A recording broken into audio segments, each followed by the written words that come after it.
So there I was, scrolling through my feed, and bam, Drew Brees' Hall of Fame speech hits my timeline.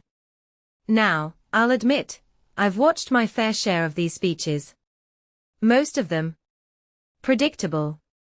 Thank the family, thank the coaches, throw in a few cliches about perseverance. But Brees? He didn't just give a speech. He dropped a masterclass on what it means to be truly connected to a place, a person, and a purpose. And honestly, that's what I want to unpack today. Let's start with the obvious. Brees' stats are jaw-dropping. 80,000 yards, 571 touchdowns, a Super Bowl ring, yeah, he earned that gold jacket. But here's what stuck with me. He spent 25 minutes talking about, wait for it, a coach and a city. Not his arm, not his trophies. And I'm sitting here thinking, why does this feel different? Because here's the thing, most athletes talk about their journey as a solo climb. Brees framed his as a love letter to the people and places that lifted him when he couldn't lift himself. Now, let's dissect his take on the quarterback position. He calls it the distributor of hope, a master of probability, and, get this, an art form like a song or a dance. Personally, I think this is where Brees separates himself from the pack. Most QBs see the field as a chessboard, he saw it as a canvas. And isn't that fascinating? Because when you reframe football as art, suddenly the game becomes less about brute force and more about nuance, timing, rhythm. It's like comparing a painter to a construction worker. Both build something, but one does it with soul.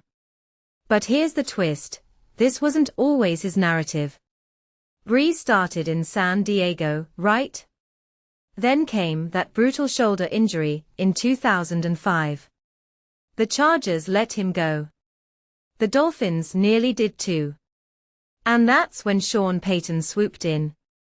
Now, Brees dedicates half his speech to Payton, saying, "You trusted me, and that allowed us both to be great." What strikes me here is how rarely we talk about trust as the X factor in sports dynasties. It's not just about strategy or talent, it's about someone seeing your potential when you can't see it yourself. Payton didn't just hire a QB, he bet his legacy on a broken-down guy with a flicker of belief left. And that gamble changed both their legacies forever. Then there's New Orleans. Oh man, this part hit hard. Brees ties his redemption arc to the city's recovery after Katrina. He says, "Storms teach us our greatest treasures aren't things we own." And I'm thinking, this isn't just about football, this is about identity.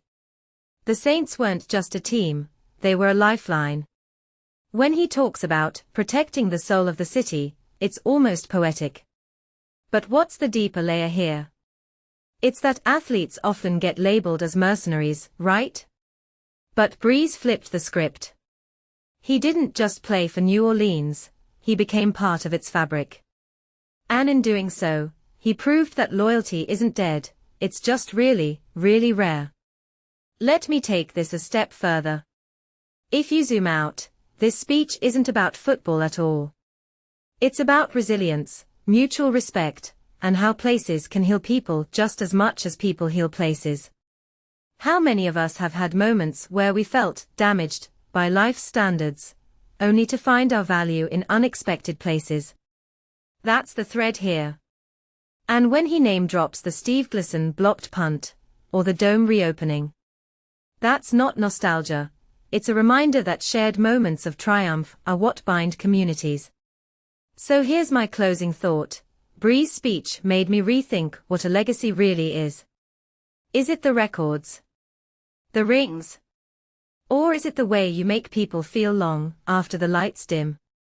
Because here's the thing, 10 years from now, I bet more people will remember his words about trust, artistry, and love than the exact number of his touchdowns.